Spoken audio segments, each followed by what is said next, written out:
Tá bem? Pronto, então vá? Ok, bom dia. Hoje é um dia especial no âmbito deste projeto Humanarte. É a realização de uma masterclass completa, de manhã e de tarde, de manhã com a Renata Fleiban e de tarde com o professor Paulo Medeiros. São duas atividades muito distintas, ambas nos dão imenso prazer. Há colegas e amigas e participantes que estão presencialmente na Universidade do Minho e membros do grupo de investigação, o GAPS, e há colegas e amigas e participantes e investigadores que estão online. Portanto, se de vez em quando houver algum quid pro quo tecnológico, é, enfim, normal e aceitável, porque não é fácil ter estes dois sistemas a funcionar. Queria apenas dar as boas-vindas e dizer que enfim, um pouquinho, muito rapidamente primeiro sobre o que é este projeto para quem está de fora e não conhece, e depois um pouquinho sobre quem são as pessoas, quem é a Renata que vai falar hoje de manhã. Portanto, como eu dizia, este projeto que se intitula Humanarte, portanto é um projeto que em português se intitula Mulheres, Artes e Ditadura, os casos de Portugal, Brasil e países africanos de língua portuguesa. É um projeto financiado pela Fundação para a Ciência e Tecnologia portuguesa. É um projeto que vai já no seu segundo ano de desenvolvimento, que envolve ativamente um grupo de pesquisa sediado no Centro de Estudos Humanísticos da Universidade do Minho, o CEUM, e que tem, enfim, já muitos anos de trabalho em comum e uma larga pesquisa efetuada precisamente nestas áreas do género, dos estudos feministas, estudos pós-coloniais e das artes. Este projeto tem-nos dado, tem sido um grande desafio, devo dizê-lo, e tem-nos dado muito prazer, pese embora, enfim, a situação que, enfim, se revelou desde o ano passado, com a pandemia, com a quarentena obrigatória, etc. Bom, contra ventos e marés, como se diz em Portugal e em português, a gente tem conseguido levá-lo para a frente e esperamos conseguir levá-lo a bom porto. Tem havido, enfim, uma data de atividades que se tem realizado entre ciclos de cinema, seminários permanentes, uma revista que editamos, que eu aproveito para divulgar. O nosso site está muitíssimo recheado de informações e procurem, é muito fácil, no Centro de Estudos Humanísticos, o Humanarte, como site, apresenta todas as informações sobre as diversas realizações que temos vindo a fazer. Se quiserem entrar em contato connosco, pois também o poderão fazer através do site, há também um blog, etc. Portanto, é de facto um grupo interativo e estamos abertos a diálogos transdisciplinares sempre. Os participantes, as participantes que hoje estarão connosco são portuguesas, são brasileiras, estão até também na Inglaterra, portanto nós vamos falar em português e, como eu dizia, esta masterclass tem estas duas valências. Primeiro é um ateliê de escrita criativa que irá ser levado a cabo pela Renata Fleiban, que é também ela própria uma pessoa polivalente, uma mulher de 7 instrumentos, posso dizê-lo, é neste momento doutoranda do programa doutoral em Modernidades Comparadas, Literaturas, Artes e Culturas da Universidade do Minho, com um projeto muito positivo, muito interessante, que se intitula Meninas Adolescentes em Busca da Vida e da Identidade na Literatura Infantil-Juvenil, no contexto das ditaduras brasileira e portuguesa, os casos de Lígia Bojunga e Alice Vieira. É, portanto, um projeto de índole comparativa e que se situa no contexto dos contos para a infância ou infância e juventude. A Renata é atriz, a Renata é também professora, a Renata é fundadora e grande dinamizadora de um grupo de teatro que é o Roda Moinho, Companhia Roda Moinho de Teatro. Tem ganho inúmeros prémios, conta já com 15 prémios ao longo da sua carreira, como escritora de contos, essencialmente. E de facto tem sido uma mais-valia contar com ela neste projeto, e crescemos de um outro modo, posso assim dizê-lo, com ela. Portanto, estamos hoje de manhã nas mãos da Renata, vai ser uma surpresa para todas e uma surpresa boa, com certeza, e divertida, portanto, quando conheço a Renata. E pronto, espero que nos estejam a acompanhar das diversas maneiras possíveis e será um prazer estarmos aqui, eventualmente haverá algum tempo para debate e mais não posso dizer porque não sei o que é que a Renata vai fazer e daí a grande surpresa que isto vai constituir. Para quem fica da parte da tarde, vou só dizer muito brevemente que é o professor Paulo Medeiros, que é professor de estudos ingleses e literatura comparada na Universidade de Warwick, na Inglaterra, é um professor internacionalmente conhecido e muito reputado, com um trabalho sólido nos estudos pós-coloniais e na literatura portuguesa e lusófona e assim também como em estudos de cinema e estudos culturais. Não vou dizer mais agora, logo à tarde, às 14h, é a sessão que ele vai conduzir, enfim, baseada em textos literários, narrativos, em filme e também em imagem. De novo, o diálogo transdisciplinar. E, enfim, sejam todas muito bem-vindas. Renata, aqui estamos consigo. Até já. Vou pôr a minha máscara.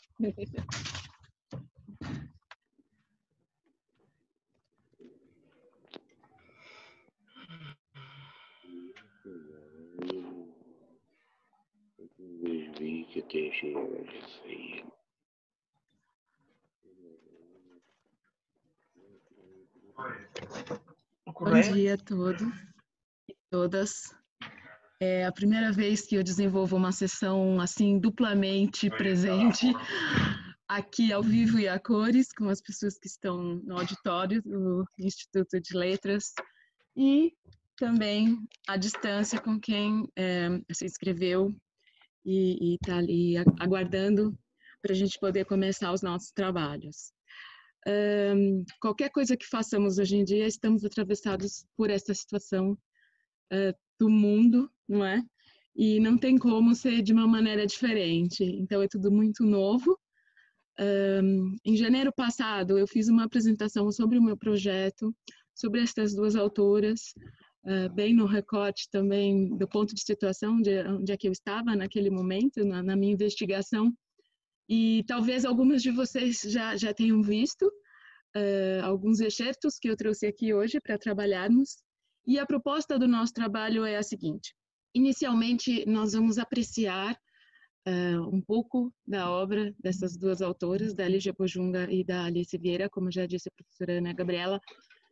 Depois teremos um tempo para produção escrita, eu vou orientar um pouco mais isso.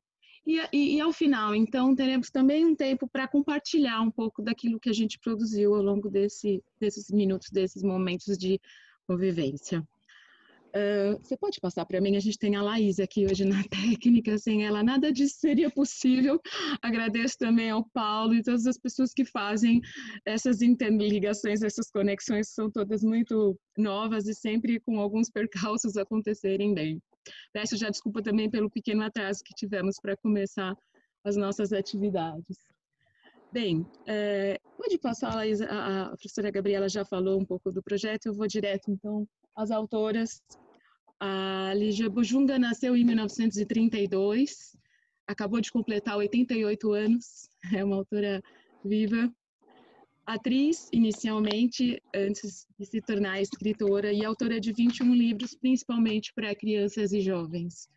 Eu tenho sempre me deparado com muitos pontos de contato na biografia entre uma e outra, e é sempre muito surpreendente e envolvente ver como elas, tendo pouco contato, né, uma com a outra, produzem coisas semelhantes, como, por exemplo, o protagonismo de meninas, adolescentes, no conjunto da sua obra é uma coisa muito forte, muito grande. A Lígia foi muito premiada pelas suas obras com o prêmio Hans Christian Andersen e também o prêmio Alma, que são os prêmios mais importantes destinados à literatura para crianças e jovens. Pode passar, por favor. Temos aqui a Alice Vieira, quem é de Portugal conhece bem, mas os brasileiros não tanto. Alice nasceu em 1943, é, portanto, contemporânea da Lígia, uma diferença aí de 10 anos. Foi jornalista antes de ser escritora e também largamente premiada e traduzida as duas para 13 outros idiomas, além da língua portuguesa, e autora de mais de 50 livros para crianças e jovens, né? Ganhadora do Grande Prêmio Gulbenkian pelo conjunto da sua obra e outros em outros países. Vamos lá? A gente começa, então, essa apreciação com essas duas obras. Eu selecionei hoje 8 obras e alguns trechos, então, delas para a gente se aproximar um pouco mais desse universo, tratando da igualdade e, logicamente, do outro lado da moeda, que é a desigualdade de gênero, que ainda vigora muito nas nossas sociedades. Não dá para falar de uma coisa sem dizer da outra. Na Bolsa Amarela, que é de 1976, a gente tem a menina Raquel, de 10 anos, como protagonista. E o contraponto que aparece aí como um outro modelo de estrutura familiar e de relações é a menina Lorelai, num lugar chamado Casa dos Concertos. Já na obra da Alice Vieira, Úrsula Maior, que é de 1988, a gente tem a menina Maria João, que completa 15 anos no final da obra, e ela tem sempre esse intuito de conduzir a Úrsula para o que ela chama o caminho do bem, que é uma visão mais alargada do que seria ser jovem nos dias de hoje, pensando que ela sai de uma aldeia, de um lugar muito atrasado, antigo, com valores e modos de se relacionar com as pessoas, e vem para um espaço urbano em busca de prosseguir os seus estudos e vai dividir o quarto com a Maria João. Então, a Maria João está sempre exposta a outros modelos de mulher, de ser menina, com essas garotas que vêm dividir o quarto com ela. Vamos lá? Então, na Bolsa Amarela, a Raquel, ela diz assim... Aqui. Eu preciso do texto que está lá.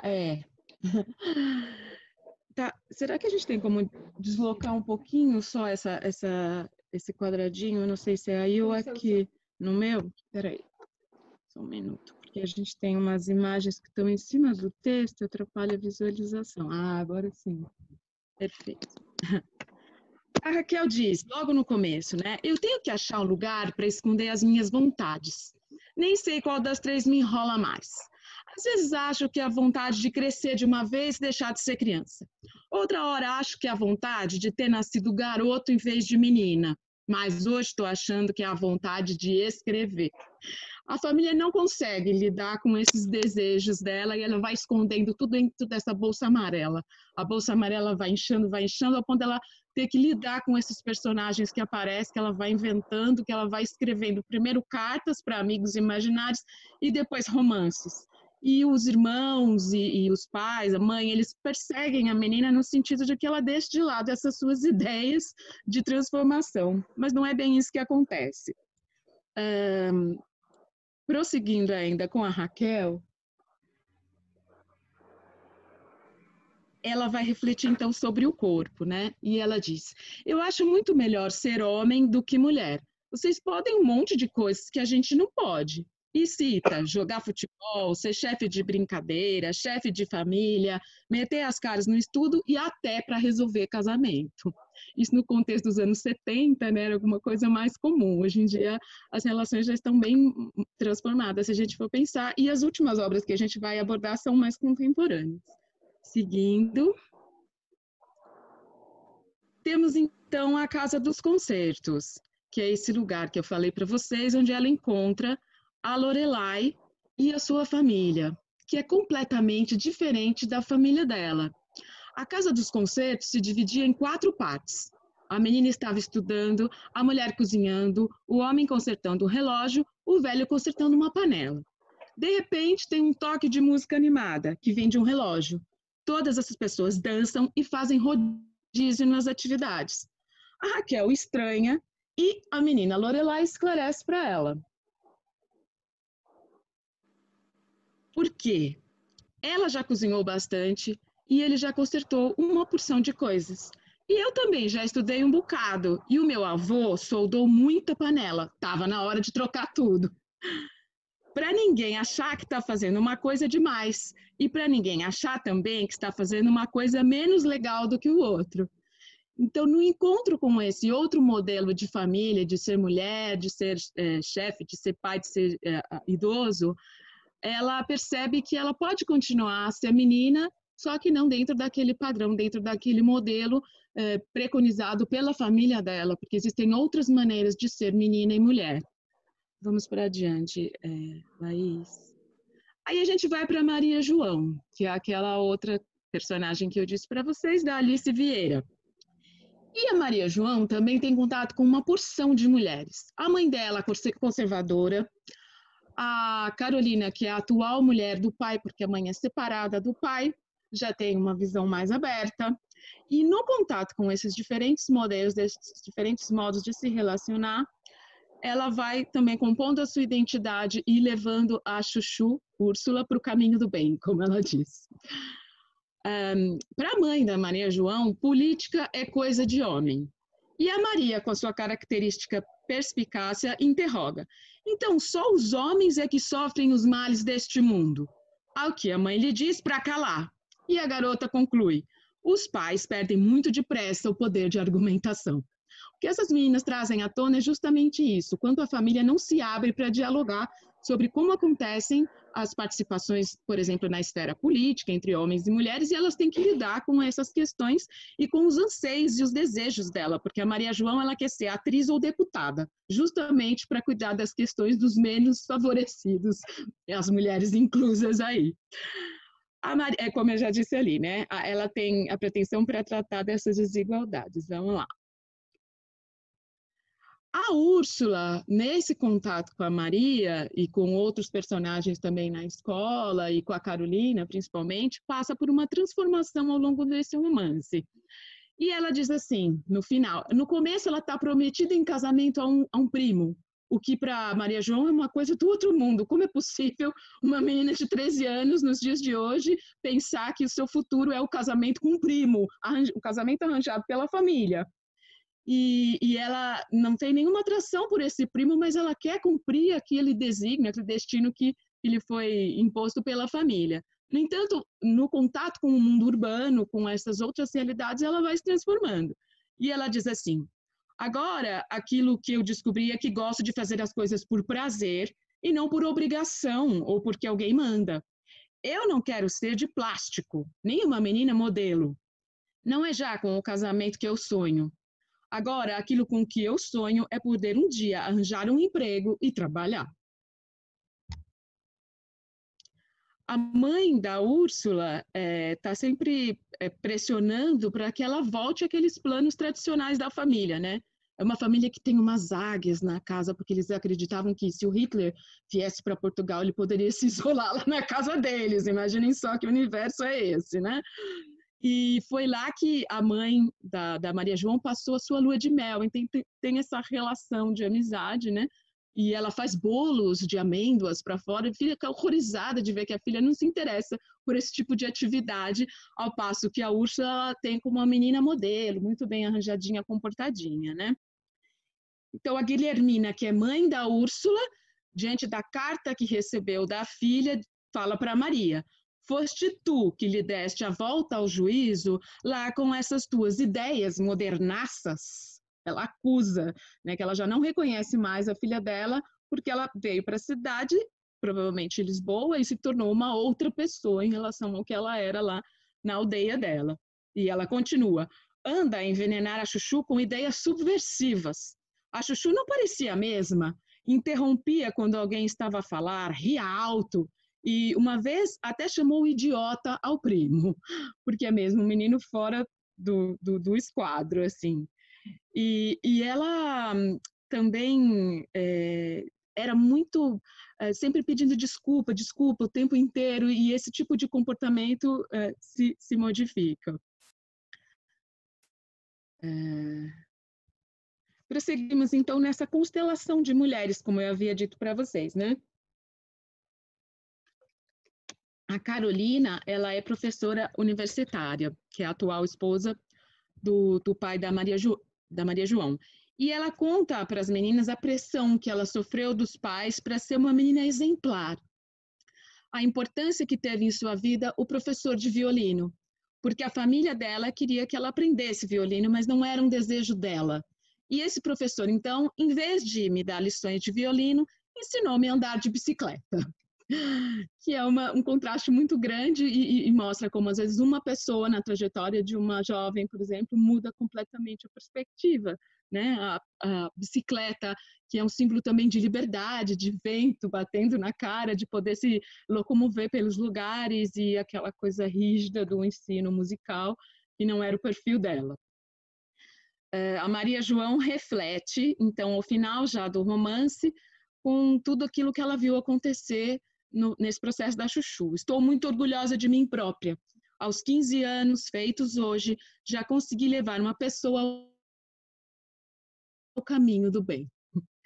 E assim temos, então, o fechamento destas, contraposição destas duas obras. E temos aqui Angélica, de 1975, da Lígia Bojunga, e Águas de Verão, da Alice Vieira, de 1986. Para escolher essas duas capas, as obras são sempre muito reeditadas, né? São várias opções, e eu fiquei surpresa quando eu percebi que as duas têm muito essa tonalidade do azul e do rosa, que são cores muito atribuídas aos meninos e às meninas, mas esse olho que salta enigmaticamente, né, dessas duas capas, eu vi esse ponto de contato, assim, dessas figuras estranhas também que são colocadas logo aí e que a gente vai destrinchando, então, no decorrer da leitura destes dois romances. Em Angélica, a gente tem uma cegonha que não aceita a mentira de que são as cegonhas que trazem os bebês ao mundo. E por isso ela se exila, ela sai da sua família, sai do seu país. Vai parar no Brasil. E para sua frustração, ela descobre que no Brasil existem outras mentiras. Não tem a mentira das cegonhas, mas ela vai ter que lidar sempre com essas mentiras, né? A família, embora queira sempre impor para ela um modo de ser, ela já nasce completamente diferente. Eles colocam uma linha no chão e ela não consegue andar na linha. E eles vão percebendo que ela é diferente dos outros irmãos. Ela tem uma porção de irmãos, todos começam com Lu, e o nome dela teve que ser diferente porque ela já nasceu com espírito de porco, é o que dizem. No Brasil, espírito de porco, não sei se vocês têm essa expressão aqui, é uma pessoa também desconectada do que é esperado ou do que é normal, né? E isso para o porco, que é um animal que ela conhece no Brasil, é uma felicidade quando ela conta que a família identificou isso nela, porque eles começam a ter um romance. Então, é um romance entre uma cegonha e um porco. E todos esses personagens, em Angélica, eles se debatem com questões identitárias. O porco, por exemplo, muda o seu nome para Porto, que é uma coisa muito mais agradável. Quando ele lida, ele sai em viagem e encontra o mar, e ele vê que ali é um lugar onde ele pode ir para outros cantos do mundo. E nesse contato com a Angélica também, essa questão do voar, de se deslocar, e isso abre os horizontes dele, que é sempre chamado de uma maneira pejorativa, porco, porco. Bem, quando eles se encontram, logo acontece um encantamento de ambos, né? E a Angélica leva o Porto para um jantar. E ele tem, então, para ele mesmo que provar que ele é homem nesse jantar. E ele fica muito constrangido porque ele não tem dinheiro para pagar a conta. Então, a Angélica, que tem uma visão muito mais aberta do que ele sobre a vida e sobre as relações, diz assim: você já reparou como tem gente abessa que não gosta que as coisas mudem? Ele, então, argumenta para ela, o homem é que tem sempre que pagar. É por isso que eu estou assim constrangido, né, no meio dessa conversa. E ela completa: Porto, essa ideia é tão antiguinha. E eles vão percebendo que eles se complementam muito pelos saberes de cada um. Ela sabe ler e escrever, ele não sabe. Então, a princípio, nesse jantar, onde ele ainda está começando a se aproximar dela, ele tem vergonha de dizer que ela pode ensinar ele a ler e escrever, mas conforme eles vão progredindo na relação, eles resolvem montar uma peça de teatro sobre a história da Angélica. Pode seguir. E aí eles se complementam muito, um ensaia, o outro constrói cenários, e é uma relação muito rica que se estabelece entre eles e os animais que eles convidam para fazer parte do elenco e para representar, então, a família da Angélica, porque eles vão refazer toda essa história, essa trajetória dela, a metalinguagem que está posta aí, a história dentro da história, né? E entre os personagens que eles convidam, existe um crocodilo que é extremamente machista, e a sua mulher. O Porto oferece trabalho para ele no teatro, mas ele, o crocodilo, proíbe a mulher de falar, de trabalhar, diz que ela tem que ficar em casa cuidando das panelas, já que não há filhos, porque os filhos já se mudaram da casa deles. Então, a trupe teatral assume uma posição de dizer, não, já que ela não pode, você acha, então não tem trabalho para nenhum dos dois. E nesse confronto, então, com a autoridade, ele vai se transformando muito a contragosto, e ela, principalmente, vai ganhando voz e vai passando a dizer, olha, eu não quero mais que me chamem de mulher do Jota, porque é assim que ela conhecia, ela não tem nem nome. Eu me chamo Jandira, e é assim que eu quero que vocês me tratem daqui por diante. Seguindo, ela se vê, então, capaz de criação, de independência, coisa que não acontecia ao início, né? Passamos agora, então, para Alice Vieira. Desculpe-me se as coisas fiquem, assim, um pouco confusas, passando de um lado para o outro, mas eu acho que o objetivo é dar um pouco um voo rasante, para a gente também se inspirar de uma porção de ideias, de relações, de possibilidades, para depois fazer as nossas produções, né? Em Águas de Verão, nós também temos aí o ponto de contato entre essas duas obras, um grupo de crianças imbuídas com a coordenação do senhor Gualberto, que é um músico saxofonista, de montar uma apresentação teatral para o final de uma temporada de férias. Então, também acontece esse embate entre as identidades e as alteridades ali dentro, né? A personagem principal aqui é a Marta, narradora, que tem 12 anos.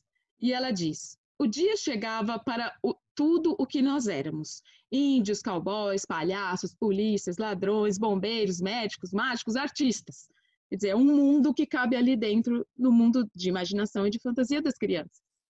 Mas quando chega a noite, que é o horário do jantar, ela diz assim, era a hora de os adultos começarem, eles também a brincar, representar os seus papéis de pessoas bem vestidas, bem comportadas, sempre do mesmo jeito, todos os anos naquela mesma temporada, nas termas. E ela diz, os pais geralmente só sabiam brincar aos pais e às mães, ou então aos doentes, o que é muito monótono e sem graça, não é? Então, essa visão do mundo das crianças e dos jovens e o mundo dos adultos como uma contraposição sempre aparece na obra das duas autoras, né? E o controle dos corpos é uma coisa muito forte nesse universo. A mãe da Marta fica todo tempo dizendo que tem alguma coisa estranha, tem alguma coisa diferente ali, porque os músicos, o senhor Gualberto é uma figura muito diferente que põe as crianças para trabalhar, e ela passa no corredor, eles estão ensaiando num galpão, um lugar como esse, assim, e ela diz, você chama para o marido, né? Você chama aquilo de crianças felizes, um bando de desaustinados, essa palavra, assim, que para a gente dizer, até na boca ela enrola, né? Enrosca, e é assim que ela chama as crianças naquele momento de liberdade, de experimentação, de grito, de movimento, né? E ela dá muitas recomendações para a filha, pela terceira vez consecutiva, que não sujasse o vestido que era de seda, que não desse pontapés nas pedras porque as sandálias eram novas, que não andasse em correrias feita Maria Rapaz, que já era uma senhorinha, e que tomasse conta da Bé, que é a irmã mais nova. Esse papel que se atribui à irmã mais velha, de cuidar dos mais novos, também aparece aqui, né? E hoje em dia ela recomendaria usar a máscara, não encostar nas outras crianças, com certeza, porque nós estamos nos deparando com essa situação agora e eu quero ver o que é que vai dar daqui a pouco, porque não é uma coisa fácil, né? Estou para voltar para a sala de aula amanhã com crianças e estou aqui fervilhando, pensando em como é que vai ser isso, né? Esse controle dos corpos ao qual a gente está exposto nesse momento, que não é fácil. Se é difícil para a gente, imagine para as crianças. Nessa obra, a gente tem o menino Anacleto, que ele é rejeitado pelas crianças pelo seu modo pedante e mandão, sempre apelando ao pai policial que poderia punir ou penalizar os colegas que fizessem qualquer coisa que o deixasse contrariado. E ele vai passando pela transformação também no contato com as outras crianças. A mãe da Marta chama o pai, que é policial, pelo menos o seu general fez alguma coisa. É uns resquícios de ditadura que a gente sente aí, de perseguição mesmo ao senhor Galberto, para que na próxima temporada ele já não esteja ali fazendo aquelas atividades com as crianças, porque é desgostoso demais para ela assistir aquele tipo de coisa. Então, vamos então nessa relação especular que se estabelece. E a Marta vai concluindo, né? Olhamos todos uns para os outros, sobretudo para o Anacleto, que de repente já não parecia tão manequim, já não parecia tão penteado, já não tinha os olhos tão vazios, estava quase a tornar-se igual a nós. E despenteados, novamente a questão do corpo, né? Como é que o corpo se transforma aí. Despenteados, transpirados e felizes estávamos nós. E de repente senti que tinha crescido muito nessas férias. É esse crescimento que aparece diretamente no corpo desfeito, né? Por esses trechos que eu separei, então, para a gente apreciar aqui. Chegamos à casa da madrinha e Rosa, minha irmã Rosa, que é a primeira obra que lançou Alice Vieira como escritora. Tanto ela como a Lígia Bujunga começaram a escrever a partir de um prêmio que elas ganharam, cada uma no seu país, na década de 70, né? E essas são as duas obras mais próximas, assim, no tempo, né? Tempo da escrita e no tempo do lançamento que eu separei. E tem essa questão da casa, né? A Lígia Bujunga, a casa da madrinha é quase a casa da fada madrinha. O Alexandre é um menino de favela, de periferia, de precariedade, de família desestruturada. O pai começou a beber, a mãe trabalha muito, não consegue dar muito apoio para os filhos, e o irmão é uma referência para ele. Até que o irmão muda-se de cidade e ele começa a fazer a jornada dele, viajando sozinho, com uma caixa de isopor, e faz shows na rua com um pavão domesticado, para ganhar a vida.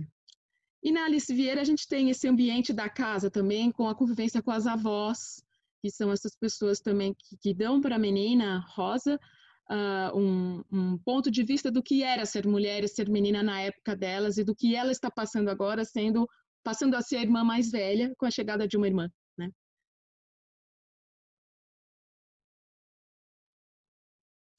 Na obra A Casa da Madrinha, a gente tem a professora e a sua maleta, que é perseguida. E ela carrega essa maleta pelas aulas, pelo lugar que ela vai, e ele diz assim, o Alexandre: só pela cor do pacote as crianças já sabiam o que é que ia acontecer. Pacote azul era dia de inventar brincadeira, de juntar menino e menina. Não ficava mais valendo aquela história mofada de menino só brinca disso, menina só brinca daquilo. Meninos do lado de cá, meninas do lado de lá. Pacote cor-de-rosa era dia de aprender a cozinhar. E aí, cozinhar todas as crianças. E as experiências também delas vêm à tona nessa conversa com a professora. A professora era jovem, a maleta era velha, meio estragada, e de um lado tinha o desenho de um garoto e uma garota de mão dada, vestindo igual, cabelo igual, risada igual. Surge uma fofoca de que um pessoal não está gostando da maleta da professora. Um disse que era a diretora, outro disse que era uma outra professora, outro disse que era o pai de um aluno, outro falou que era o faxineiro. E foi um tal de um disse que o outro falou que ninguém ficou sabendo direito. O fato é que essa maleta some, e isso é um trauma. E eu fico pensando o quanto isso também está relacionado com essas polêmicas todas que têm vindo à tona aqui, a disciplina de cidadania, né? O que é que a gente conversa com as crianças, o que é papel da escola desenvolver ou não, como é que as famílias, nessa altura do campeonato, se colocam de uma maneira muito, muito atrasada, no sentido de quase impedir mesmo, os meninos foram impedidos, né, de refletir sobre essas questões. Se não tem em casa, a escola também não dá conta, onde é que eles vão refletir sobre isso, né? Então, eu relaciono bastante essa questão dessa perseguição dessa professora com o que a gente está vendo acontecer agora, né? Embora essa obra seja lá dos anos 70, a gente vê que essas coisas ainda estão muito vivas em diversas sociedades, e no Brasil, então, nem se fala.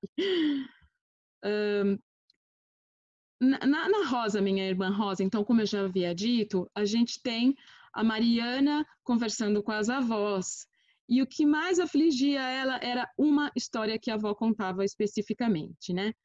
A periquinha ia aprender costura e o periquinho ia aprender a ler. Aborrecia-me aquela coisa de a rapariga ir passar o dia fazer bainhas e remendos, e o rapaz ir para a escola aprender todas as coisas boas que na escola se aprendem, e brincar com os amigos, e jogar a bola, e voltar para casa de mãos nos bolsos a assobiar. Eu acho que hoje em dia existe muito mais liberdade nisso, né? A gente pode até pensar que naquela altura em que elas escreveram essas obras, essas questões eram mais fortes.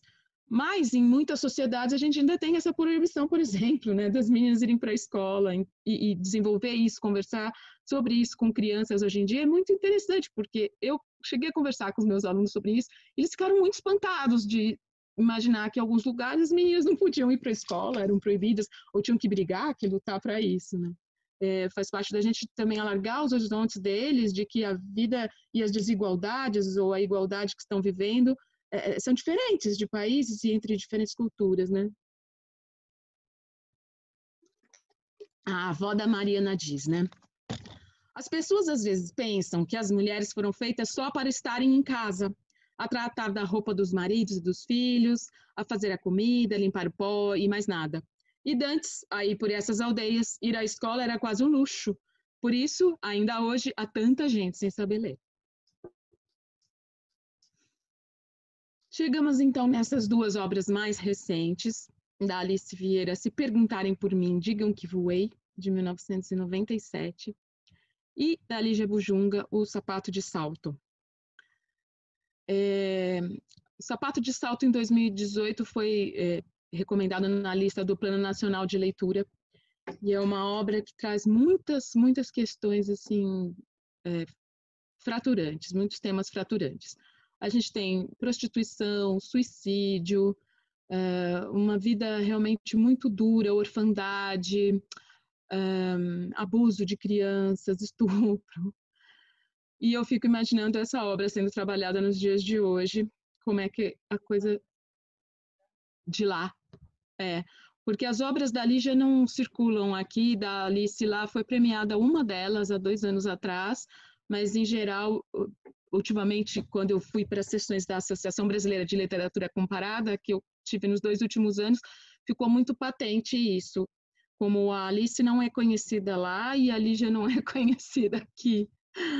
Embora tenha 2 obras que foram adaptadas para o português de Portugal, uma delas, inclusive, pela própria Alice, aqui, da Lígia para cá, e a Alice falou que ela acha que no final deveria vir só um glossário e não essas adaptações, porque fica muito diferente, né? O que é a obra do autor passada assim para o português europeu, se ela escreveu inicialmente no português do Brasil, por exemplo. Então, a gente percebe que no caso dessa obra do Sapato de Salto, a questão da igualdade ou da desigualdade, ela vai para um extremo que a gente vai chegando nas situações já de violência contra a mulher, né? E o quanto as meninas estão muito mais expostas nessas sociedades mais precárias, mais pobres, a estes abusos todos, nessas desigualdades e tal.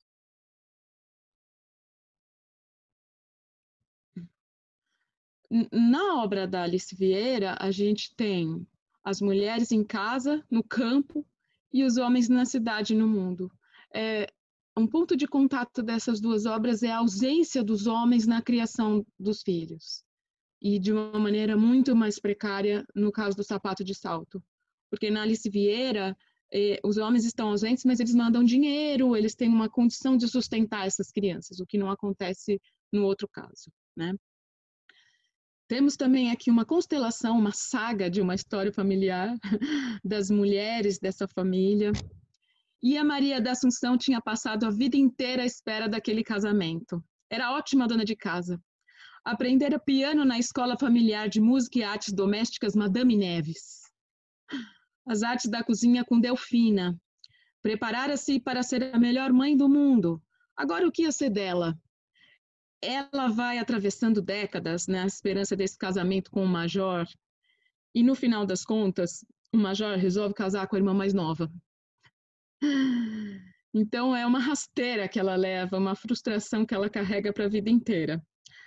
As criadas também, que fazem parte da vida dessa família, tem a Delfina e a outra também começa com D, me fugiu o nome agora.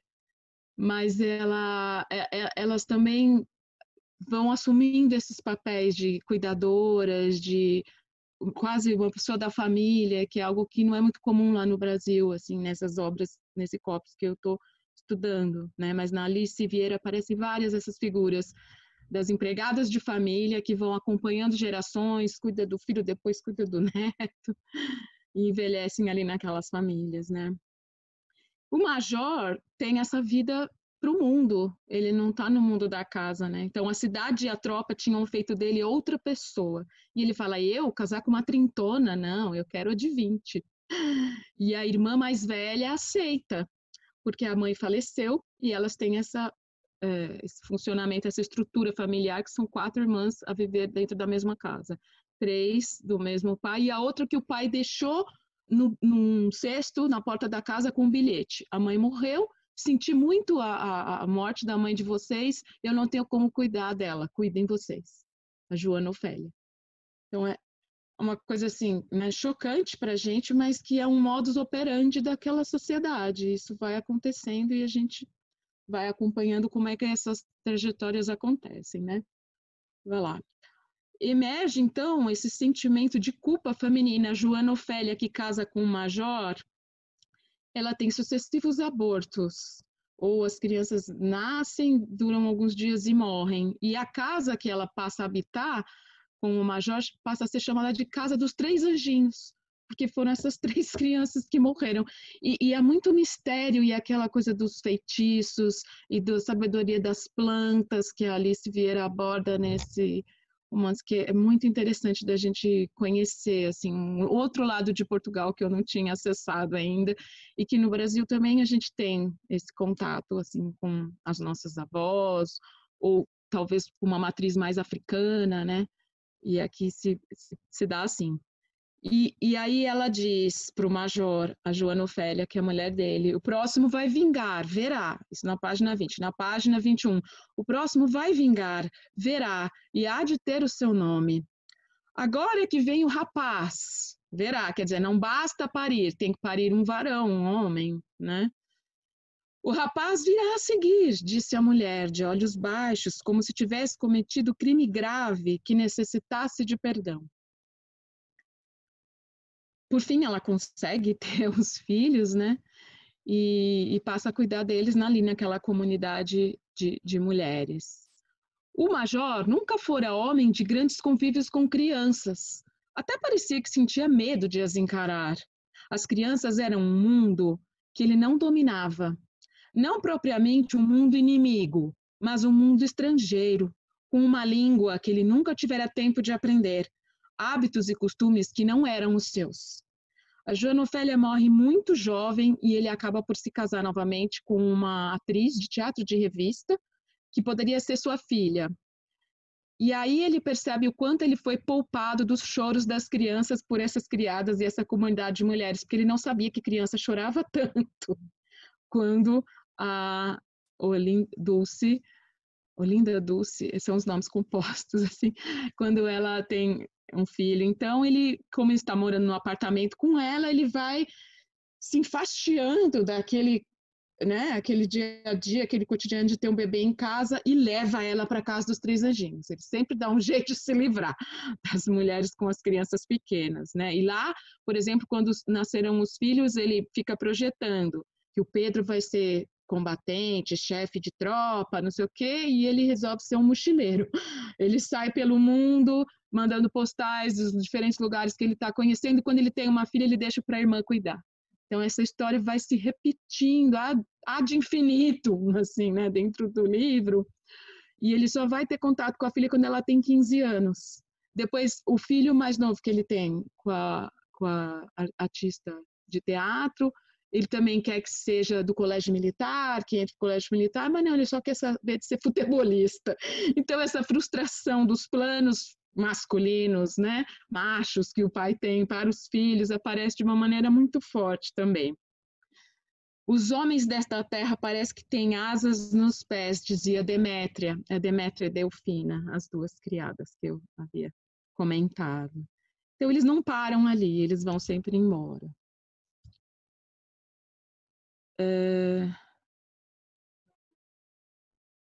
Eu já comentei isso aqui. E a mãe comenta, para que o major não ouça, né, diante do desejo dele, que ele vai comandar exércitos e terá asas no coração. Ele tem asas nos pés mesmo, que não para ali na aldeia e vai embora. Seguindo. Chegamos, então, na outra obra da Lígia Bojunga, O Sapato de Salto, né? Sapato de salto é um objeto muito icônico, né? Dá essa imagem da sedução da mulher, da maioridade. E aqui a gente tem esse bilhete da Maristela. Minha mãe, pari, é uma menina. Quem me botou prenha não quer mais saber de mim e não quer ver a filha que fez. Só disse, vire-se. Eu queria ser professora, feita a senhora sempre quis. Mas agora eu só quero morrer. Tenho coragem de pedir para não tenho coragem de pedir para a senhora tomar conta da menina. Vai dar despesa, vai dar trabalho. Vai dar ainda mais chateação do que eu já dei. Acho melhor levar minha filha comigo. Só que eu não sei se eu vou ter coragem. Quem sabe um dia ela pode ser feliz. Desculpe qualquer coisa, viu? A Maristela deixa a criança recém-nascida num orfanato e realmente se mata com uma pedra no pescoço no rio.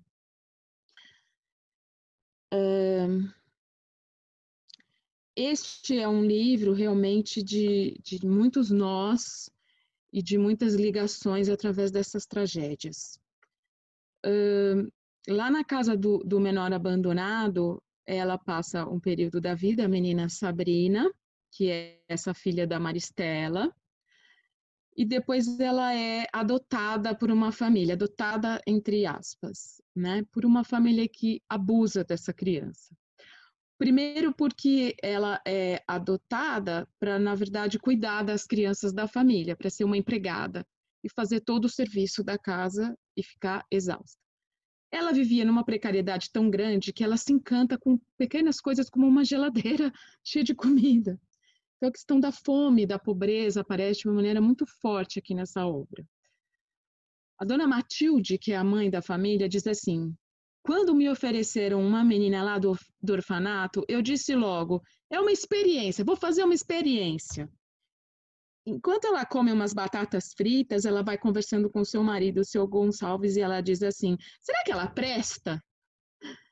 A Lígia tem uma fala bastante coloquial e a gente vê esses personagens, assim, como ela foi atriz também, ela desenha muito bem a característica deles com poucos traços, né?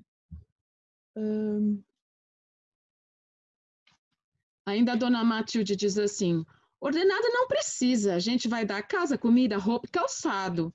E você viu o embrulhinho que ela trouxe, não viu? É sempre assim, elas chegam sem nada. A gente é que tem que dar tudo. A Sabrina pede para o seu Gonçalves para estudar. E ele diz assim, você vai ser uma mulher muito bonita, não precisa estudar. Porque ela diz que no orfanato ela tinha algumas aulas e ela gostaria de continuar estudando. Ela é muito amorosa com as crianças, ela é uma menina que consegue ir ultrapassando essas dificuldades, esses traumas todos. O seu Gonçalves assedia a menina e acaba por estuprá-la, apesar dela pedir com todas as forças para que ele não fizesse isso. Segue. Aí, ela é localizada por uma tia chamada tia Inês, que foi uma mulher que se caiu na prostituição, caiu no mundo das drogas, mas resolve se regenerar e vai resgatar essa sobrinha. E leva para viver junto com a mãe, que ficou completamente abalada mentalmente quando a filha se suicidou, chamada Dona Gracinha, e elas passam a viver numa casa amarela, numa cidade pequena do Brasil, que é vista pelas pessoas do entorno, pela vizinhança, com muito preconceito, porque a tia Inês tem sapato de salto e dá aulas de dança, mas dizem que ela também dá aulas de outras coisas, além de dança ali naquela casa amarela. E nessa cidade, a menina Sabrina se depara com o menino André Adória. Também aqui temos questões identitárias muito fortes. O Rodolfo é o pai do André e viu o filho beijando um amigo, o Joel. Ele então acusa a Paloma, que é a mulher dele, de ter criado o filho dele para ser gay. Diz que eu devia estar muito satisfeita, fala a Paloma. Eu não botava o menino para lavar louça, para fazer a cama. Eu não vivia dizendo que machismo não dá pé. Então é nesse embate também da homossexualidade do menino André Adória e do desejo dele por ser bailarino. O pai quer que ele, sempre aquele modelo, né? O pai quer que ele jogue bola, ele não gosta desse universo, ele quer mesmo dançar. E eles começam a entrar em contato, porque a Sabrina também gosta de dançar e ele vai se aproximando desse mundo das meninas através desse contato da dança com a tia Inês. A Paloma, por sua vez, que é a mãe do André Adória, conta que abriu mão de viagens e da vida profissional pelo amor que ela sentia por Rodolfo. Os dois queriam mais filhos, mas ela tinha dificuldade em engravidar e ele a desprezava por isso. A mesma questão que aparece lá na obra da Alice Vieira de décadas atrás, aparece nessa que é mais recente. Né? Ela se queixa de ter que administrar a casa, pedir dinheiro para o marido, e lamenta-se por ter se tornado apenas mãe, esposa e não uma mulher independente profissionalmente. Ela é gêmea, ela tem um irmão gêmeo que vem visitá-la e que consegue fazer com que ela rompa com esse modo de viver e de ser que tanto a aflige e passe a administrar mais a sua vida, o seu desejo e se separe desse marido que só oprime a ela e ao filho. Vai lá. O André Adória fala então com esse tio Leonardo, que é gêmeo da mãe, né? Ano passado, eu andei brigando com os garotos lá na escola. Eles me chamaram de gay, meio que encolheu o ombro. Eu sei lá se eu sou gay ou sou o quê. Vai ver, eu sou. Eu nunca gostei de nenhuma menina. Eu não curto jogar bola. Eu só gosto de dançar. E se virando para o Leonardo. Mas a mãe diz que você também nunca curtiu futebol. E você não é gay, não é? Então, nessa conversa franca com o tio, ele vai tentando esclarecer melhor o que é que está se passando com a sexualidade dele e com o gênero também. Sobre a prostituição na juventude, na infância, para lutar contra a fome, que é algo que está presente aqui, eu separei esse trechinho, né? A menina Sabrina, quem está dizendo. Pelo menos a minha mãe ninguém matou, porque a tia Inês acaba assassinada e ela, a menina e a mãe, a tia Gracinha, assistem ao assassinato da tia Inês por esse ex-amante que aparece lá para querer levá-la novamente para aquele mundo, para aquele submundo onde eles viviam, né? E ela continua, foi ela mesma, a minha mãe, que acabou com ela. Ela também virou puta, para não passar fome. A voz se quebrou de vez. Tô achando que esse negócio é de família. Então, na ausência de horizontes, ela acaba se prostituindo também naquela cidade pequena para poder ter comida, né? A dona Gracinha passa o tempo inteiro lavando e passando roupa para dar estudo para as filhas, quando ela ainda está bem da cabeça e antes, né, de acontecer toda essa derrocada. E as três também foram abandonadas pelo marido. Ele trabalhava cuidando de flor e uma vez ele se encanta pelo mar. O mar também é muito recorrente na obra das duas autoras, como esse lugar onde você pode se deslocar, você pode ir para longe, onde você pode sonhar, né? Ter um outro universo também. E aí ele abandona a família e a dona Gracinha passa a cuidar dessas duas filhas para que uma seja professora, a outra seja dançarina e tudo vai por água abaixo na precariedade de vida delas. Eu acho que eu já falei tudo disso. Quer dizer, o sapato de salto acaba sendo a herança que ela deixa para essa sobrinha, né? E a Paloma vai ser a pessoa que vai conseguir resgatar essa menina, porque a gente chega agora, então, aqui nessa parte, né? ela tem uma discussão com o marido e ela resolve adotar. Ela vai ser uma família, ela, o filho dela, a Dona Gracinha e a Sabrina. Ela vai adotar essas duas mulheres e eles vão se descobrir uma família, como é que vai ser a dinâmica deles, com o apoio do irmão Leonardo, que é uma pessoa que tem uma estrutura financeira, econômica também para amparar essa decisão dela, né? E o filho diz para a mãe: você pode contar comigo, mãe, para o que der e vier. Agora eu estou me sentindo mais forte também. Essa coisa de coragem contagia, né? E essa coisa de medo também. Ela responde também. Que bom que você falou com ele do jeito que falou. E se ele vier de novo com essa banca toda e você fraquejar, eu vou te ajudar. Então o filho vira um ponto de apoio para a Paloma nessa virada de jogo que ela tem aí no fim da trajetória. Eu trouxe aqui alguns textos, trechinhos bem pequenos, que eu acho que de alguma maneira dialogam com esse universo todo dessas duas autoras e com as questões que a gente esteve exposto aqui ao longo desses minutos, né? A Susan Gubar, na página em branco, diz: a arte da mulher é produzida por um ferimento doloroso, uma influência literal da autoridade masculina. A Rosi Braidotti aborda a questão da tecnologia do ser, a constituição da identidade e a aquisição da subjetividade enquanto formas de acesso ao poder ou direito a certas práticas. A Elaine Showalter, o aumento do interesse crítico na configuração mãe-filha como fonte de criatividade feminina, que também é um aspecto que a gente viu bastante explorado nesses trechinhos de obras, né?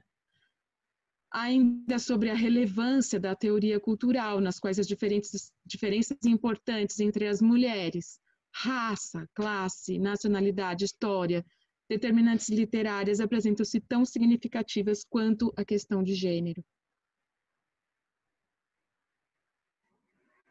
E, por fim, a Virginia Woolf, falando da leitura, diz assim: ler mudou, muda e continuará mudando o mundo.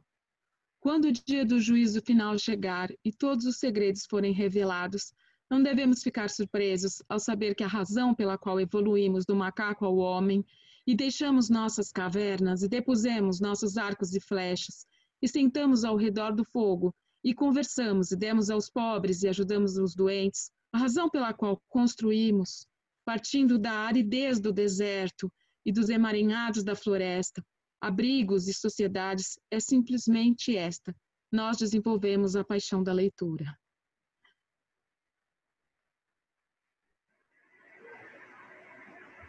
Agora, diante de tudo isso que vimos, ouvimos, lemos, eu trouxe algumas entradas, algumas propostas, e vocês podem abraçá-las ou não.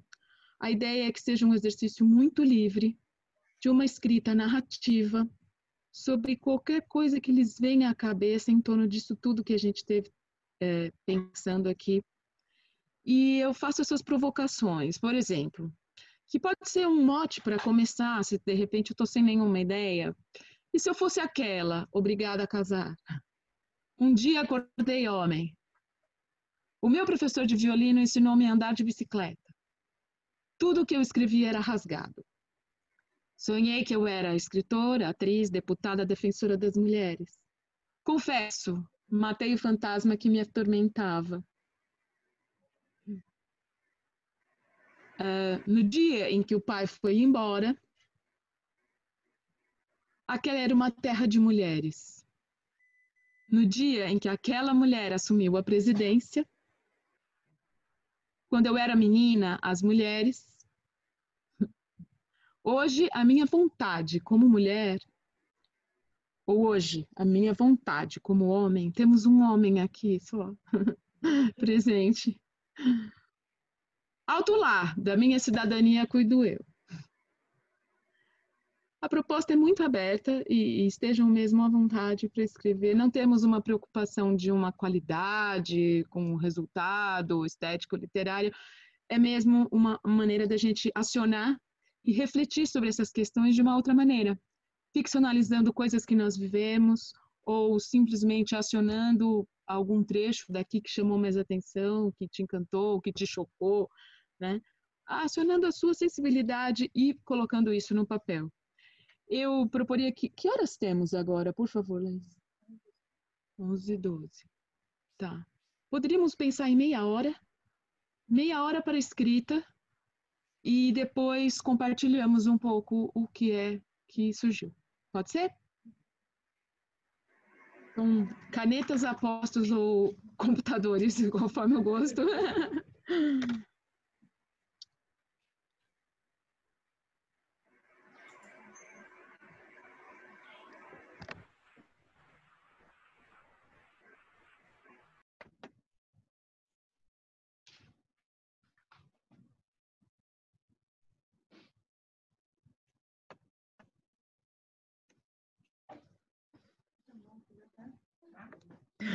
Vamos lá, então, compartilhando agora aquilo que produzimos. Nós vamos ter que fazer um arranjo das pessoas virem até aqui para ler, porque senão não tem como quem está online ouvir, né? Quem está aqui, tudo bem, mas quem está online para poder também ver a primeira voluntária.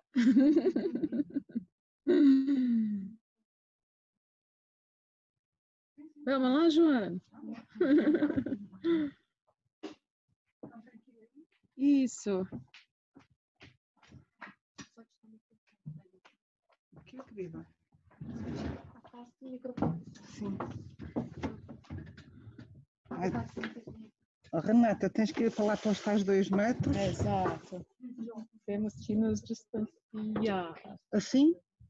Bom, o modo que eu usei é: o meu professor de violino ensinou-me a andar de bicicleta. E o motivo pelo qual eu escolhi esta frase de modo tem a ver com o facto de eu achar que a desigualdade de género é muita expressão de uma certa herança cultural tradicionada que nos é passada pela educação de geração em geração. Portanto, eu acho que há um papel muito importante na educação, que tem um bocado a ver com a literatura infantil, em quebrar este padrão. E é aqui que vem a minha história. Vamos, dizia a avó com calma e autoridade, vamos fazer estas contas. Vou lá abaixo tratar de umas coisas e depois venho ver se o trabalho já está bem feito. Depois corrigimos. As contas eram fáceis, previsíveis. Se tinham erros, eu não os conseguia ver. Revi a tarefa. Enquanto a avó não vinha, esticava o tempo. Olhava para as prateleiras, sempre gostei de ler títulos nas lombadas. Mudava de posição na cadeira, olhava pela janela. Toc, toc, toc. Era o batente à porta da frente. Era a criada Dona Alice, a vizinha, que perguntava, com voz sorridente e acolhedora, se a minha avó podia falar com a Dona Alice, que tinha assunto urgente para tratar com ela. Urgente, na vida doméstica daquelas duas senhoras, não queria dizer necessariamente coisa grave. Dependia do valor que as coisas tomavam numa dada ordem do mundo. Berto, ouvia a minha avó dizer do fundo das escadas. Vê se a Joaninha faz bem as contas. A Madre Carolina diz que ela é preguiçosa à matemática. Tem de se esforçar, não vá ficar para trás. A porta da frente bateu e eu podia ouvir os passos da avó afastar-se da casa pelo passeio, tac, tac, tac, na direção da casa da amiga. E agora? Nunca tinha sido o avô a fazer o trabalho de casa comigo.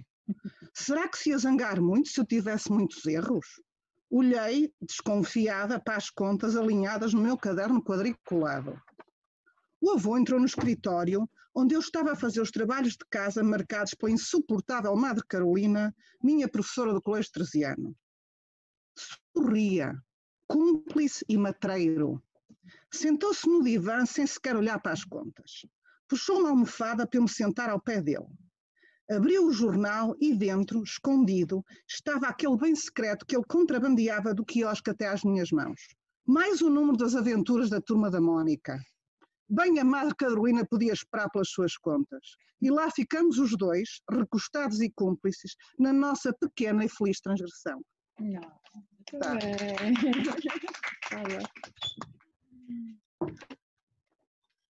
Podíamos agora ouvir alguém que está online. Temos aqui a Filomena. Depois temos uma pessoa que eu não conheço, que está com uma identificação, Maria Tereza Amaral e Miguel Cardoso. Se um dos três quisesse compartilhar, então, o que produziram, eu não estamos sei aqui se você está me atentos. ouvindo. Quem está falando é Maria Tereza. Eu não sei se você me ouve. Sim, vamos Você tentar está me ouvindo? aumentar o volume. Só um minutinho, Maria Tereza. Está ouvindo bem? Daí? Eu De te lá, não? ouço, mas eu não sei se você me ouve. Você está me Só um ouvindo? minutinho, Maria Tereza. Um minutinho que nós estamos vendo uma questão técnica aqui, olha. Vem aqui um pouquinho. Vamos tentar só aumentar o volume aqui, Maria Tereza, para podermos todos que estão aqui no auditório ouvir. Aqui. Aqui. Aí. Ih, já está no máximo. O meu está no máximo. Agora vamos Bom, ver agora aqui. você está me ouvindo? Você me ouve? Um minutinho só. A gente está ouvindo ela, que ela está com dúvida se a gente consegue ouvir os outros participantes aqui. Sim, eu estou lhe ouvindo, mas é que temos pessoas aqui no salão, no auditório, que a gente não tem colunas. E agora acho que está um pouco melhor. Vamos fazer um teste. Diga alguma coisa. Bom dia. Agora sim, oba! Vamos lá, Maria Tereza. Bom, primeiro eu queria pedir desculpa porque o meu texto é meio fúnebre. Bom, então o meu texto é sobre da minha cidadania, cuido eu. Tá? Se puder dizer um pouquinho mais alto, ajuda. Melhorou? Sim. É porque eu tenho que fazer toda uma ginástica com o iPad e o computador. Estamos todos nessa ginástica. Então. Força, vai lá. Da minha cidadania, vou começar. Da minha cidadania, eu não cuido. Não me deixam cuidar. Explico. Brasileira, moro na França desde 2003. Tenho um permis de séjour de 10 anos, renovável. Mas não sou cidadã. Não posso votar, ser eleita. E na província onde eu habito, ao contrário de quando morava em Paris, tudo o que me pedem, exigem, sem dizê-lo, é que não participe, senão talvez percam votos estrangeiros.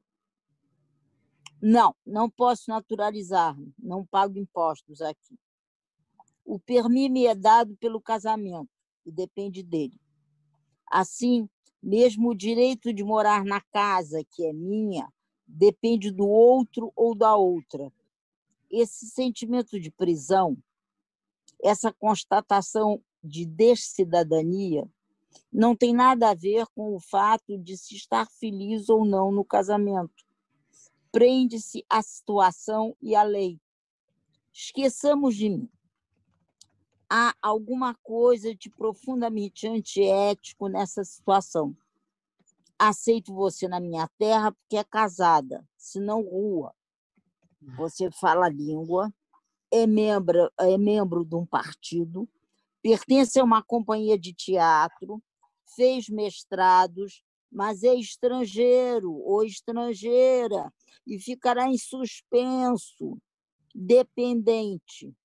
Por que não volta para o Brasil? Para o Brasil hoje? E depois, eu gosto do meu jardim, do meu cachorro, da companheira de 10 anos também. Gosto da França. Então, sobretudo, não toque no assunto. Tá bem, foi a primeira vez, não falo mais. Da minha cidadania, eu não cuido mais. Ai, que ótimo! Muito obrigada, Maria Tereza. Adorei essa passagem. aceito você na minha terra porque é casada. Foi realmente a primeira vez. Foi realmente a primeira vez. Ah, que ótimo. E eu fiquei aqui com uma curiosidade, como é que você ficou sabendo desse projeto, dessa atividade? Porque eu faço doutorado na Faculdade do Minho.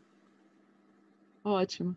Com a minha, a Francesca Claire Reiner, que é a minha diretora de tese. Eu fiz 2 mestrados na França e estou fazendo doutorado no Minho. Ah, muito bem-vinda. Conhecemos a Francesca toda aqui, é a primeira vez que temos contato contigo.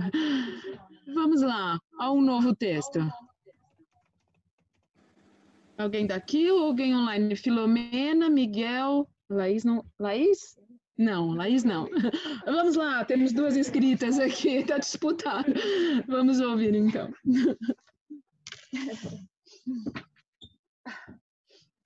Então vá, vou fazer papel da advogada do diabo, que eu gosto. E é uma resposta ao que disse a Maria Teresa. Então é assim, posso? Sim. Alto lá, da minha cidadania cuido eu. Resposta à Renata. Que é isso de me virem dizer como educar a minha filha ou meu filho? E os enganar com falinhas mansas, ideias tolas, de liberdade sexual, que somos todos iguais, trabalhadores e preguiçosos, drogados e gente séria, que não há diferença entre ser homem e ser mulher, ser branco ou ser preto, ser católico, cristão batizado e muçulmana de burca. Que é lá isso de pregar moral na casa dos outros? Ensinar-nos a educar os filhos? Isso tem algum jeito? Ideologia pura, é o que isso é. E não me venham dizer que esta é que é certa e as outras são erradas. Lá porque inventaram uma palavra bem sonante, cidadania. Tem muitas sílabas e soa fino, não é? Pois não passa de um tapa-misérias, de uma armadilha para incautos e indefesos.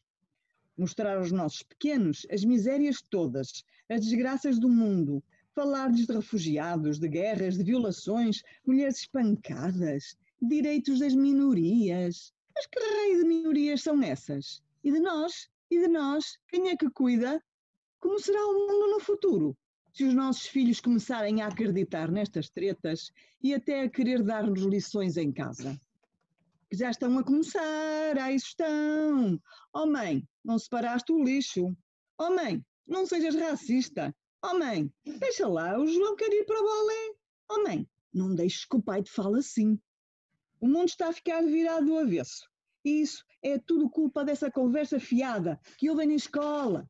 Ah, estamos mesmo a precisar de um outro grande homem, como o de antigamente. Bem diz aquele rapaz jeitoso que já chega.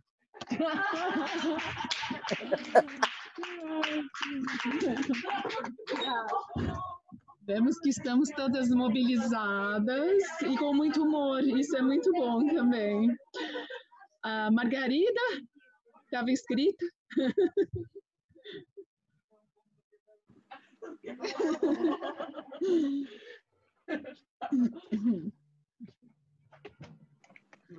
Veja se dá jeito assim. Tá bom, que é pequenito. É. Posso tirar isso? Pode. Sou eu que estou avisando, mas pode. Ai, meu Deus. Vamos lá, então.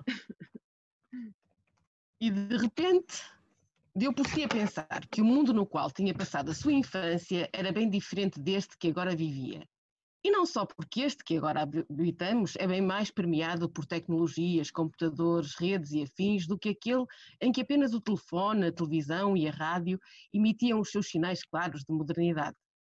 Ainda se lembra da professora na escola primária ter ficado surpreendida quando lhe disse que sabia fazer chamadas telefónicas. Mas não era isso. No que pensou, ao ouvir a voz melodiosa da conferencista dessa manhã a ler aqueles belos trechos de romances dos anos 70, foi na diferença abissal como pensamos hoje o papel das mulheres no mundo. Sim, sabia que isso não era igual para todos e que resquícios da ideologia cristalizada naqueles textos persistiam em muitas sociedades e também na nossa. Contudo, vivíamos num tempo em que cada vez mais as mulheres podiam sonhar com vidas fora daquela domesticidade que sempre a tinha assustado. Lembrava-se bem que, quando era criança, nos idos de 70, tinha uma ou duas vizinhas que eram domésticas e que assumiam essa condição com naturalidade, mas sempre tinha achado que essas mulheres eram estranhas. As lembranças da sua infância e adolescência incluíam, contudo, a persistência desta estranheza perante o mundo, um mundo que teimava em marcar com clareza a diferença de papéis entre homens e mulheres, as piadas machistas das quais todos se riam com naturalidade, a certeza de que as mulheres eram, independentemente de tudo o resto que pudessem ser, as responsáveis pela casa e pelas tarefas domésticas, a certeza de que o mundo feminino era fútil e superficial, a certa certeza de que competia aos homens serem os que tinham a responsabilidade de providenciar pela família. Isso tudo era certo e todos sabiam que o mundo era assim.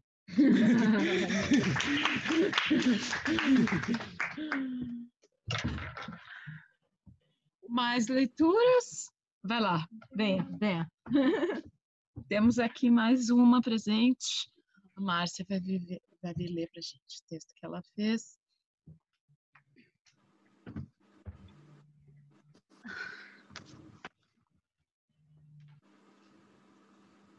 Bem, eu fiz uma coisa um bocadinho diferente e desculpem se eu me engasgar porque posso não perceber a minha própria letra. Então, chama-se Eva, a Ervilha Amarela. Tudo começou numa vagem. A vagem era um sítio pequeno e apertado onde cresciam 4 ervilhas, 3 irmãos e uma irmã que começavam ali a existir. Tudo começou ali naquela vagem. Uma casa que cedo se revelou pequena e apertada, porque os 3 irmãos estavam a ficar grandes e gordos. Cheios de pujança verde escura, os 3 irmãos tomavam conta do espaço, empurrando a irmã para a pontinha mais afunilada da vagem. Os 3 irmãos engordaram tanto que a vagem estalou e eles saltaram e rebolaram atabalhoados para fora da vagem e para dentro do mundo que queriam conquistar. Afinal, não haviam também conquistado a vagem? Ainda lá dentro, naquela pontinha apertadinha e estreitinha, tinha ficado a irmã.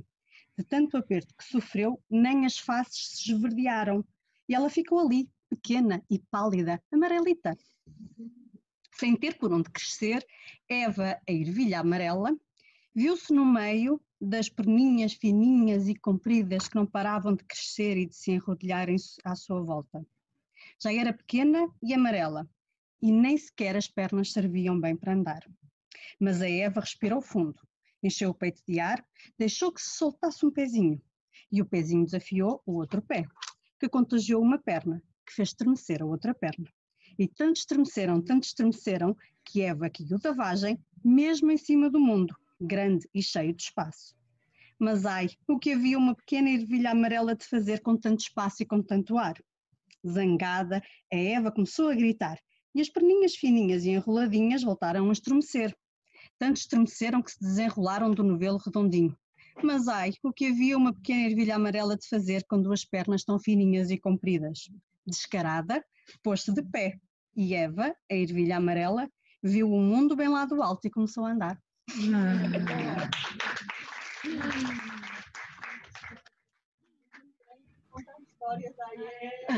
Nota-se, não nota? As mulheres, quando são mãe, começam a contar histórias para crianças. Filomena, ou mais alguém aqui? Não. Não sei. É um tal de põe máscara e tira máscara.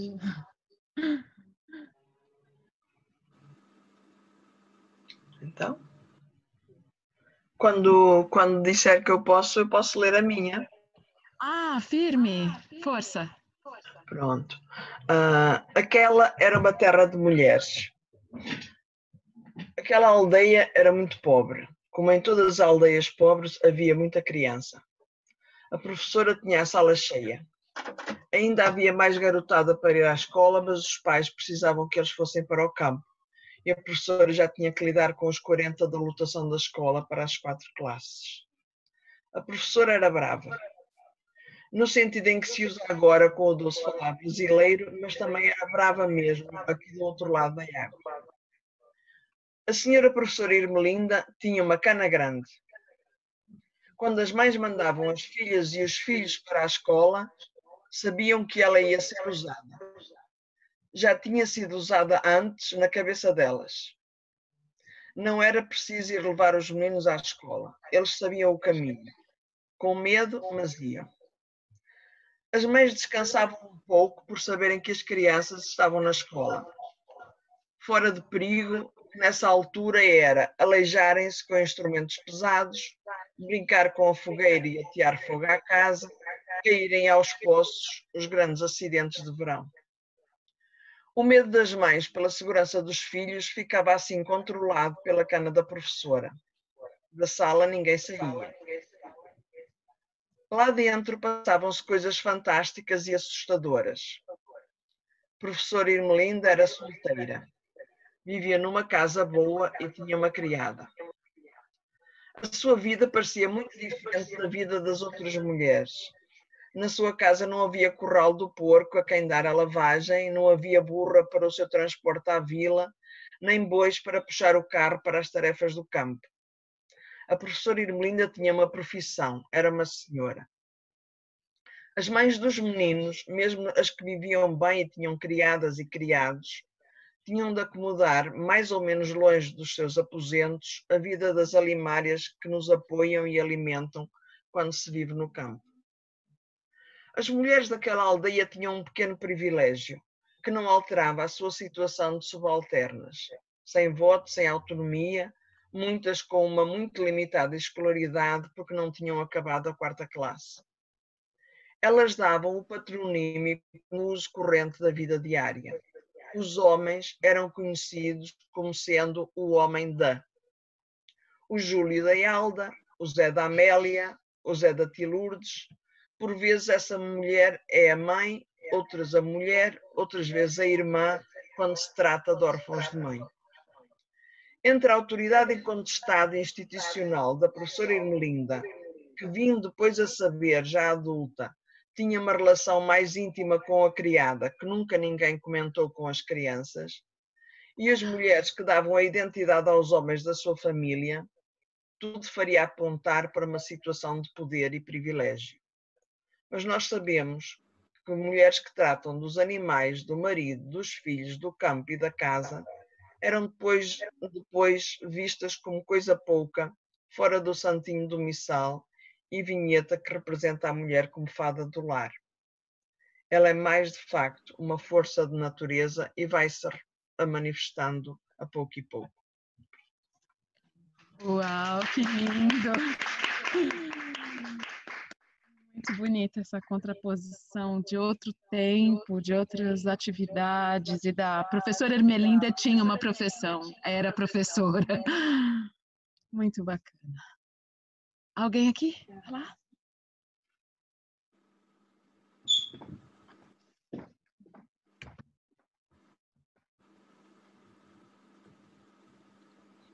Esta coisa. Às vezes esqueço-me de pôr, outras vezes esqueço-me de tirar.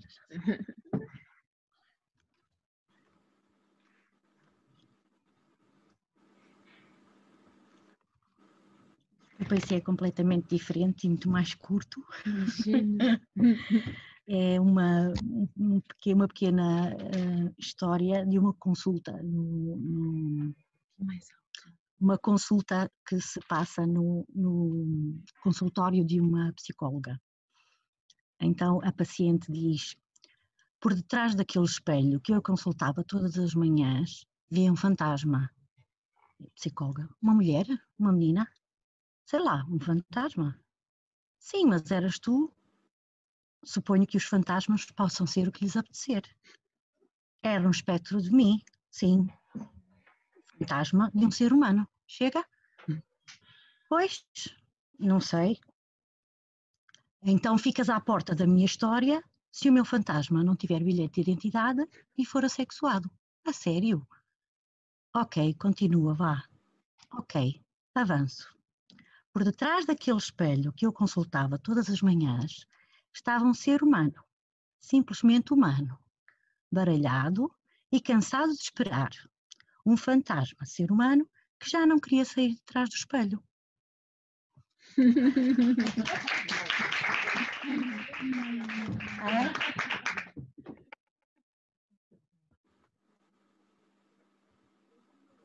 Ana, queres ler?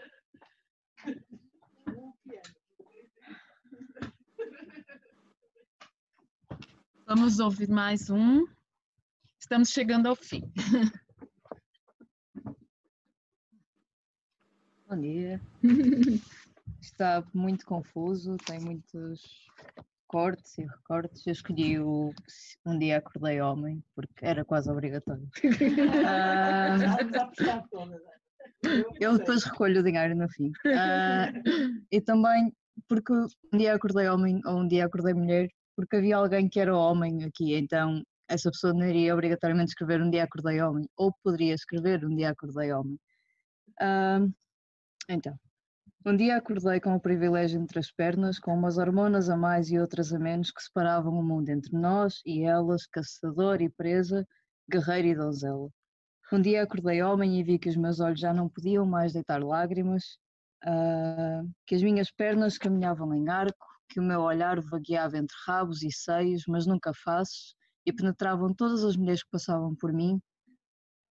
Um dia acordei homem e nenhum outro homem reparou, porque os homens não reparam nos outros homens. Na rua ou no balneário, o olhar que engole mulheres é apontado ao chão. Foram os homens os inventores da distância de segurança ao ir aos urinóis com as mãos a segurar a vergonha. Como é difícil ser homem, a mão sempre nervosa a vaguear até ao fecho das calças para certificar que nada desapareceu, que tudo o que faz dele homem ali está, intacto e inteiro.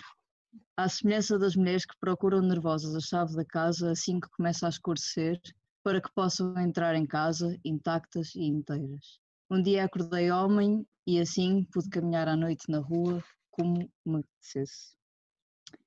Um dia acordei homem e não pude mais abraçar o meu amigo, beijar o meu amigo ou dançar com o meu amigo. Um dia acordei homem e levei na cara do meu pai por não ter acordado como um homem a sério, apenas uma contrafação de homem que não bate, luta ou destrói. Li num livro que os homens apenas destroem e nunca querem ser destruídos. Mas nem todos os homens destroem. Há homens e homens, homens com úteros e homens que amam mulheres, homens chamados Maria. Hoje acordei homem, diferente sexo, mesma pessoa, e foi-me dito que podia ser tudo o que quisesse. Então quis ser cão.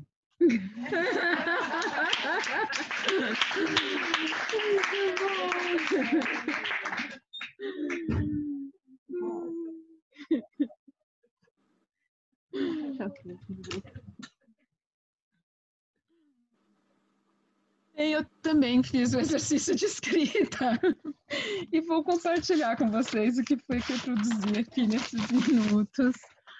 Mas estou bem feliz de poder me emocionar com aquilo que cada um traz do seu universo particular.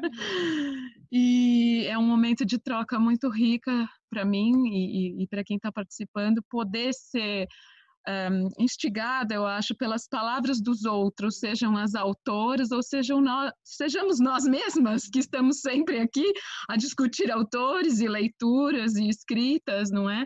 E com certeza vem muito de nós mesmas naquilo que escrevemos. Então vamos lá. No dia em que meu pai foi embora, perdi o chão. E agora? A mãe dona de casa não sabia fazer nada que desse dinheiro.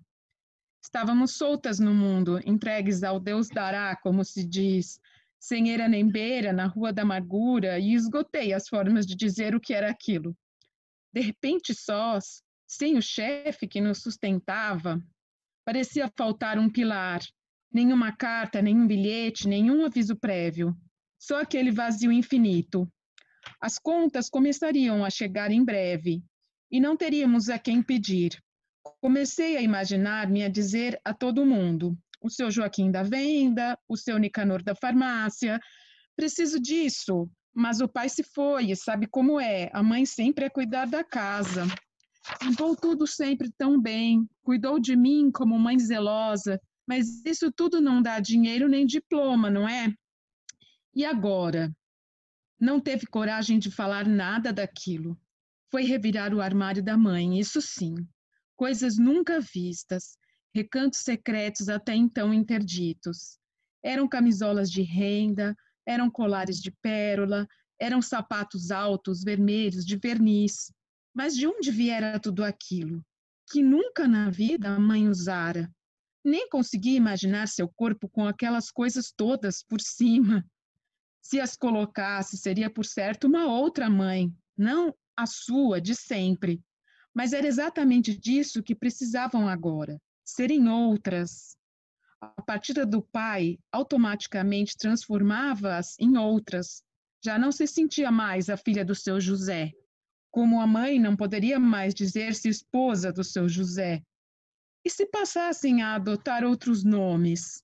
Se mudassem de vida, de cidade, de país? Talvez tudo ficasse mais fácil. Ia falar com a mãe. Precisavam vender a casa, impregnada de passado, para empreenderem uma outra viagem, a descoberta delas mesmas e de um futuro possível. É isso.